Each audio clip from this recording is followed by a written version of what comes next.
man har rubricerat det som försök till mord då. Och grovt olaga hot och även då hot mot tjänsteman mot polispatrullen där.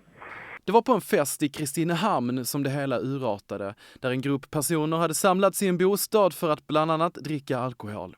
En man i 25-årsåldern är nu misstänkt för mordförsök sedan han enligt polisen jagat en man och en kvinna i sällskapet med kniv och tvingat de två att gömma sig i en garderob för att komma undan attacken.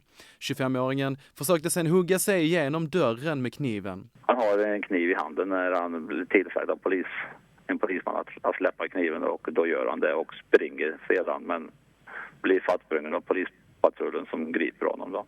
Ingen person ska ha kommit till skada i samband med händelsen.